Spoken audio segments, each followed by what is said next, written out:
আসসালামু আলাইকুম everyone, welcome back to my channel. আজকে আমি আপনাদের তৈরি করে দেখাবো এগ ফ্রাইড রাইস।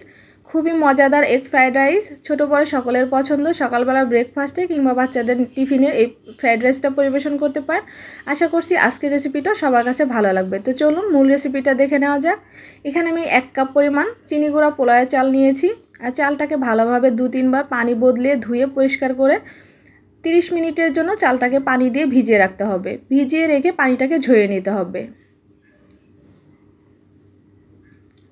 তো ফিরে এলাম আধা ঘন্টা পর। এখন আমি এই রাইসটা রান্না করে নেব। তো দিয়ে দিয়েছি ফ্রাই প্যানে পরিমাণ মতো পানি। পানিটা কিন্তু অবশ্যই একটু বেশি নিতে হবে। যখন দেখবেন এরকম বলক চলে আসছে ওই পর্যায়ে চালটা অ্যাড করতে হবে। নেড়ে চেড়ে ভালোভাবে এই চালটাকে ফুটিয়ে নিতে হবে 80%-এর মতো। এই পর্বে কিন্তু চুলার আঁচটা অবশ্যই হাই হিটে রাখতে হবে।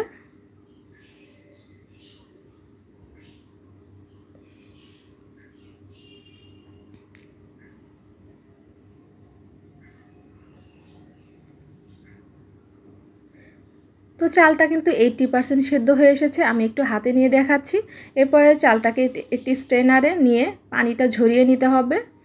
পানিটা ঝরানোর পর একটি ট্রেতে এভাবে দিয়ে চামচ দিয়ে একটু ছড়িয়ে ফ্যানের নিচে রাখতে হবে। আর পানিটা ভালোভাবে গা থেকে শুকিয়ে নিতে হবে, অর্থাৎ ঝরঝরে হয়ে যাবে।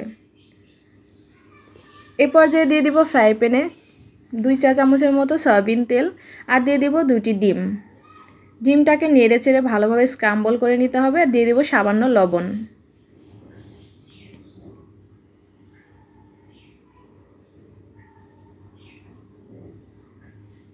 তো স্ক্রাম্বল হয়ে গেছে। এ পর্যায়ে আমি চুলা থেকে তুলে নিচ্ছি।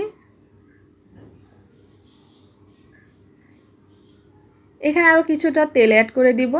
প্রথমে আমি দিয়ে দিব এখানে গাজর কুচি। গাজরগুলোকে আমি একটু কিউব করে কেটে নিয়েছি। একটু হালকা করে ভেজে নিতে হবে। গাজরটা একটু শক্ত টাইপের ভেজিটেবল, তাই কিন্তু আমি প্রথমে অ্যাড করে নিব। দিয়ে দিব বরবটি, দিয়ে দেব রেড ক্যাপসিকাম আর দিয়ে দেবো গ্রিন ক্যাপসিকাম আর দিয়ে দিব এখানে 4 থেকে 5টি কাঁচামরিচ আমি টুকরো করে নিয়েছি। আপনারা চাইলে কিন্তু এখানে যে কোনো ভেজিটেবল অ্যাড করতে পারেন, যেমন বাঁধাকপি, ফুলকপি।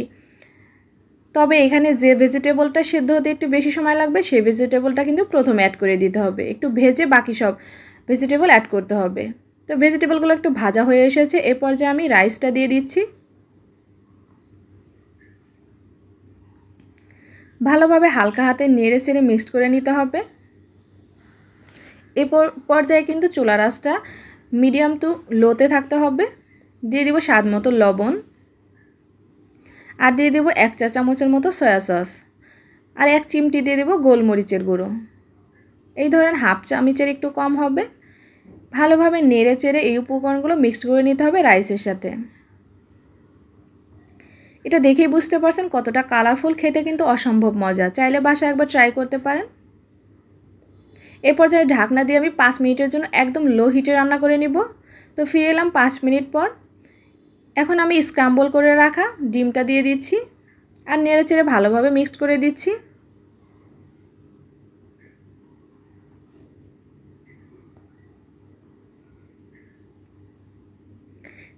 দেখেই কিন্তু বুঝতে পারছেন এই রাইসটা কতটা ঝরঝরে হয়েছে। এই পর্যায়ে আমি অ্যাড করে দেবো 1 চা চামচের মতো ঘি। ঘিটা অপশনাল, চাইলে স্কিপ করতে পারেন। আমি একটু ফ্লেভারের জন্য দিয়েছি আর খেতে একটু স্মেল আসবে, ভালো লাগবে। এ পর্যায়ে নেড়ে চেড়ে ভালোভাবে মিক্সড করে নিতে হবে।